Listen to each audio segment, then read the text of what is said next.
Queridos pais, todo o nosso trabalho desenvolvido até agora, sempre com muito amor e com muito carinho, ele foi direcionado, está sendo direcionado para que nós possamos levar até os corações de vocês uma semente, para que dessa semente possa brotar o esclarecimento, o conhecimento e dissipar muitas e muitas dúvidas a respeito de diagnóstico das crianças que hoje nós encontramos tanto nas nossas escolas, como principalmente dentro dos nossos corações, dentro dos nossos lares.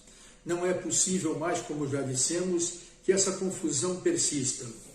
Depois de muitos anos e muitas vezes visitando escolas e conversando com diretores, com professores, e às vezes na escola mesmo, me encontrando com pais e trocando ideias, conversando e percebendo o quanto existe de engano quando nós encontramos hoje muitas e muitas crianças que são diagnosticadas como hiperativas exclusivamente pela sua parte comportamental e que estão sendo submetidas a tratamentos medicamentosos.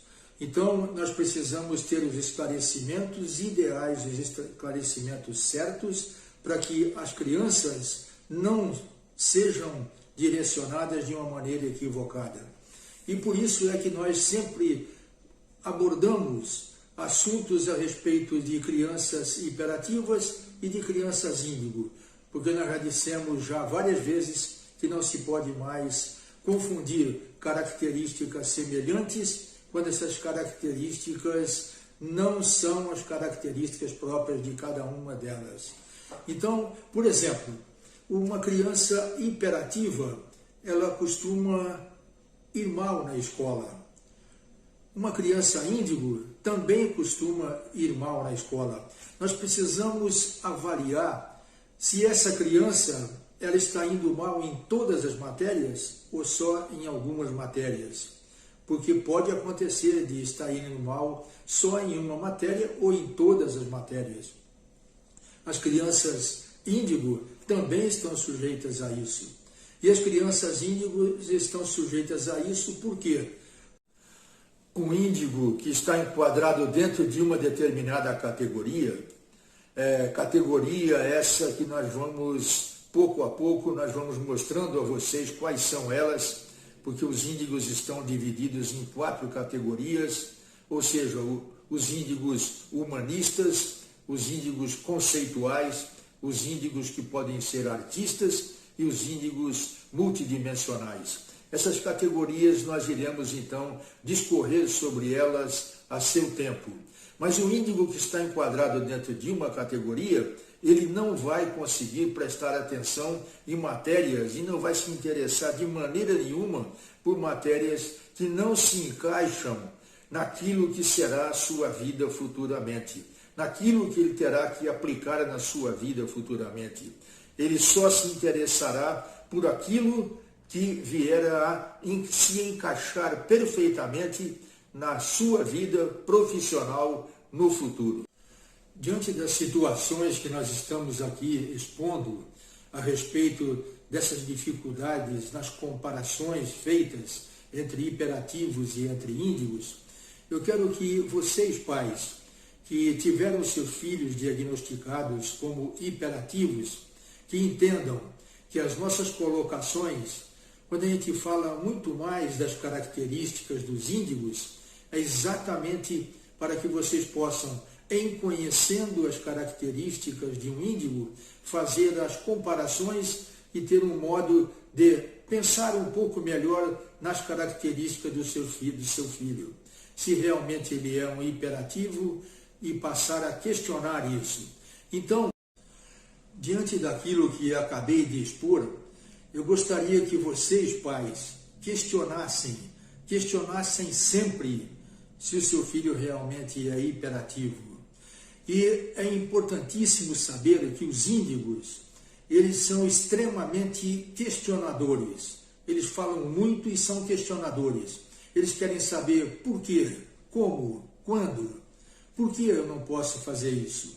Eles vieram e estão aqui, estão nascendo com a missão de quebrar paradigmas. Então, por isso, eles são questionadores. Então, é muito importante que a gente saiba que os índigos, eles são super ativos e não são hiperativos. Então, é preciso que a gente saiba estabelecer essa diferença. E eu quero comentar com vocês aqui um detalhe importante. Os índigos, eles não suportam imposições e também não suportam punições. Esses dois detalhes são tremendamente nefastos na educação de um índigo. Por isso é que é muito importante nós sabermos diferenciar aquela joia que nós temos nas nossas mãos. Eu vou dar um exemplo para vocês.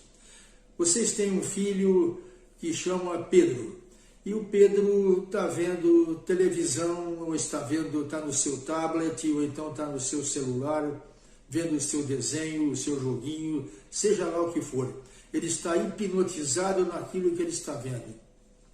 Aí a mãe, terminando o almoço, chega até ele e fala: Pedro, desliga o seu tablet e venha almoçar. Ele não dá nenhuma resposta para a mãe. A mãe volta a insistir novamente. E ele continua não dando, porque ele está hipnotizado naquilo que ele está vendo.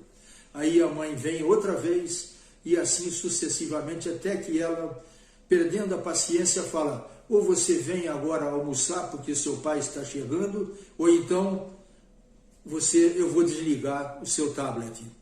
Ele não se movimenta. Então o que é que ela faz? Ela vai, toma o tablet e desliga. Qual vai ser a reação dele como índigo? Ele vai olhar para ela e vai falar: por que você fez isso? Eu não queria ir almoçar agora, eu não quero ir almoçar agora, por que você fez isso?